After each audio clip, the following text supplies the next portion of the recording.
So again, we're here for the Planning and RTAP program. So your email address for questions is PTN_program mgmt@txdot.gov. You can send your questions there during this webinar. You can also send your questions there after the webinar. We're going to respond to all of the questions, and those will be posted on the Public Transportation Division website, in addition to all of the webinars in this series. We'll be posting the recordings of the webinars. That takes usually a couple of days after the broadcast to get those up, to get those through our site. So,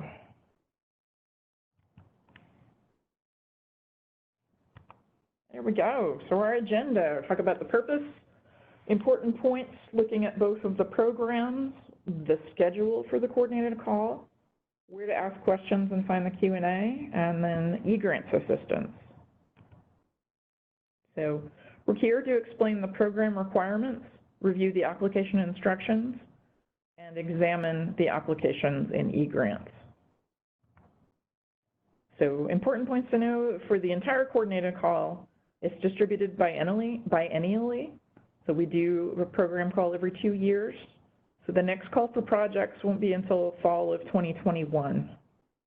So you're going to be thinking about projects for a maximum of 2 years, starting in either FY 2021 or 2022. And you'll also need to have a master grant agreement and current FTA and TxDOT certification and assurances on file. Applications must be submitted through e-grants. We're not accepting them in any other format. The status has to be an application submitted for review by February 14th, 2020 at 5 p.m. Central Time. So it's important that the status be changed to applications submitted for review by that point. There's a timestamp in e-grants, and we'll be going by that. Please answer the questions thoroughly. We've done something really kind of neat. We've put guidance for answering the questions in the instructions.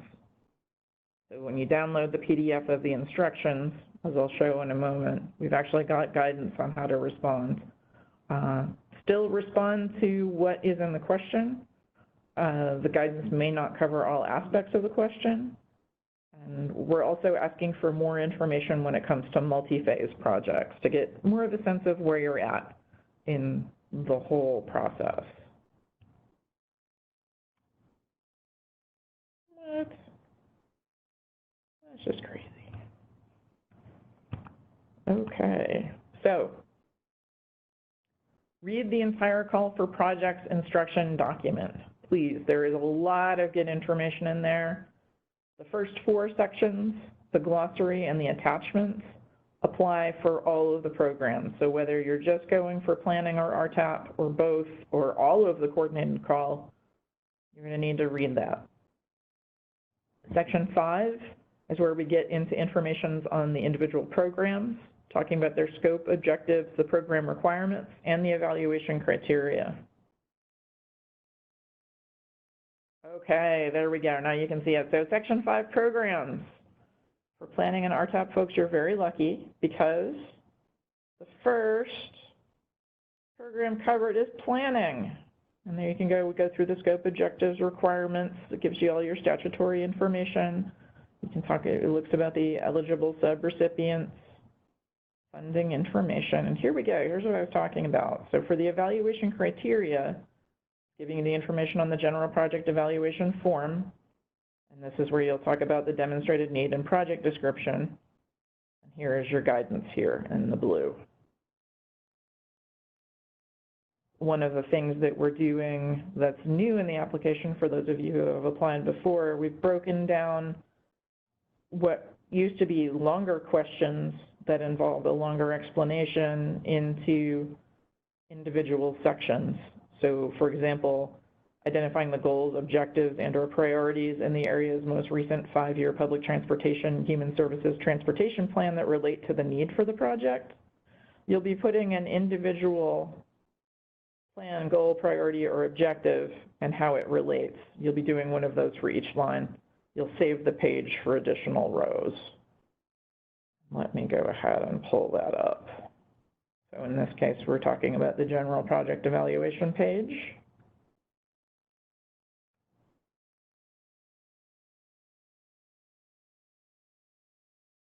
There we go. So you'll need to save the page for extra lines to appear. So if you enter any information,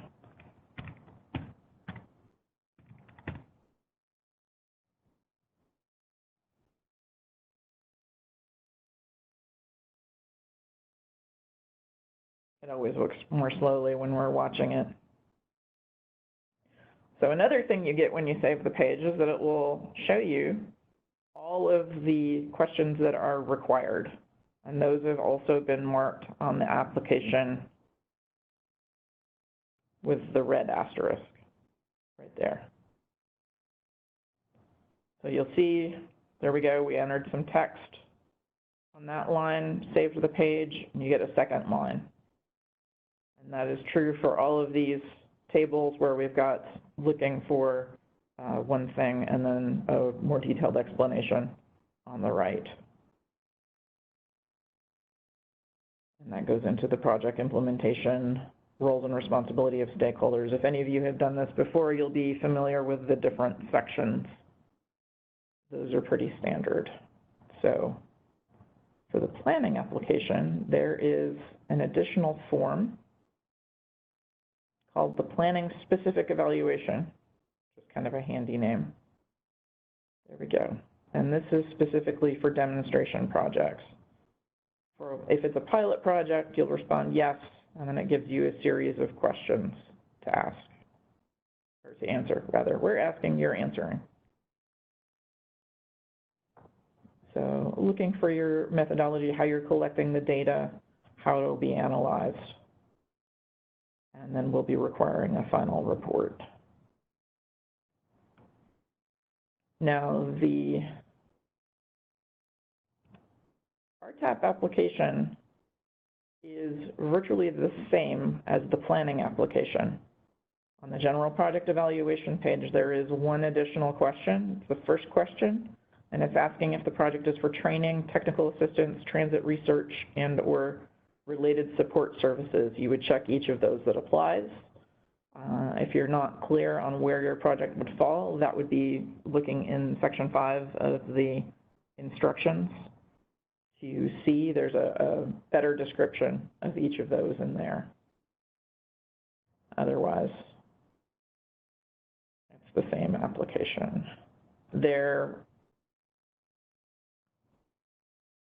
So let's go back to this. So there you go, looking through the program information, and there is a section specific to each program in section 5. First it's planning, and then it's RTAP. So here are the program descriptions. Planning is for small urban and rural transit agencies to develop projects and strategies to support coordination. The funds may also be used to support operational effectiveness and efficiency studies for training and educational programs. The Rural Transportation Assistance Program is for rural transit operators to design and implement training and technical assistance projects or other support services. And then it gives some examples of the different kinds of things that can be done. Now, your project may qualify for both programs. Use your best judgment to determine which program is most appropriate. So the planning assistance objectives are here. They're also laid out in the instructions, but it's to make better use of existing resources, look at operational efficiency and effectiveness, develop best practice asset management and safety programs, to do initial feasibility and concept elements of facility project development projects, and to develop and evaluate public transportation related demonstration projects. So it's a particular note for the feasibility and concept elements of facility project development. If you do apply for funds to construct a facility, we'll be looking for the different phases involved there, and this would be, all right. So the planning assistance objectives. Oh, as I was saying, for construction projects, this would be where you could request funding for the initial feasibility and concept elements of facility project development. There are a lot of potential eligible worker activities. This is a list of them. This comes directly from the application instructions. So again, you'll want to look through there and get a better sense of each of these.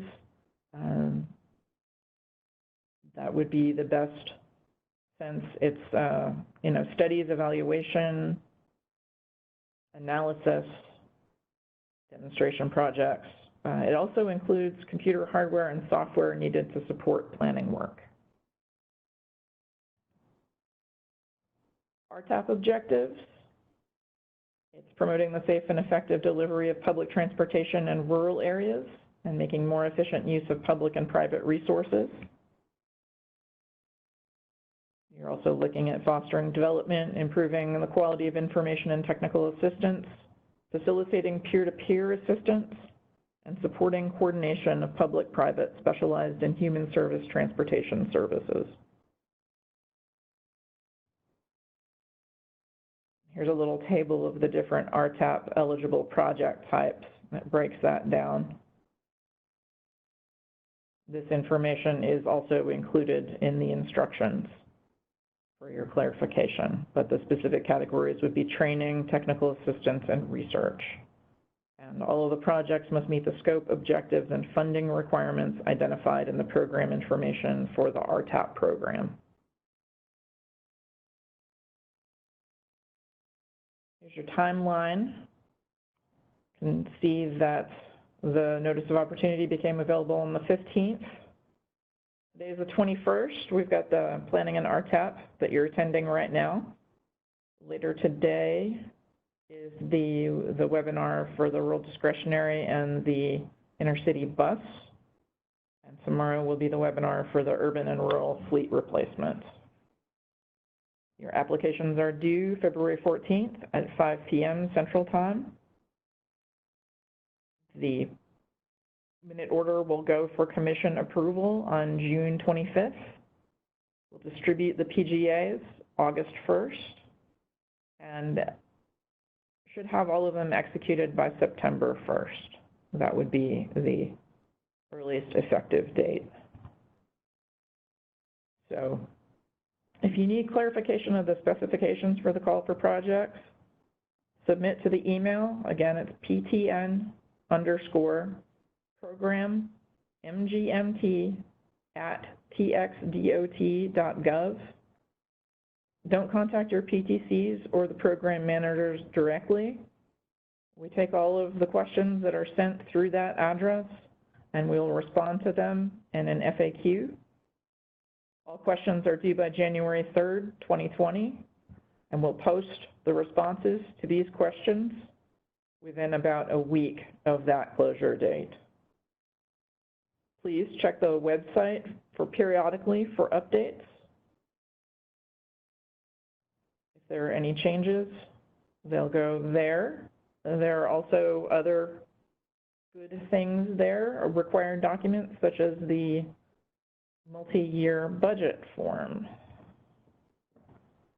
This is all through eGrants. If you have technical questions regarding the eGrant system, please contact our help desk.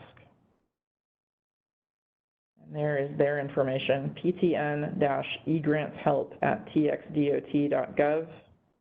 And their phone number is 512-486-5957. Please contact the eGrants help desk directly and not any of the folks who are associated with the help desk, as people are checking the help desk information. If multiple people are checking at the same time, we want to make sure that your information gets handled by whoever is working the help desk and doesn't have to wait for an individual person to respond. And that's staffed Monday through Friday, 8 a.m. to 4 p.m. And it's closed federal holidays, and we've got some of those coming up. The webpage information, where the applications instructions and these webinars and all other good information is found, is listed there. It's a big long URL. You can go to the TxDOT.gov website and search for public transportation programs, and it will take you to a link to this page. And you can see here, there's the current call for projects for the FTA grants. That's where all of this information will be.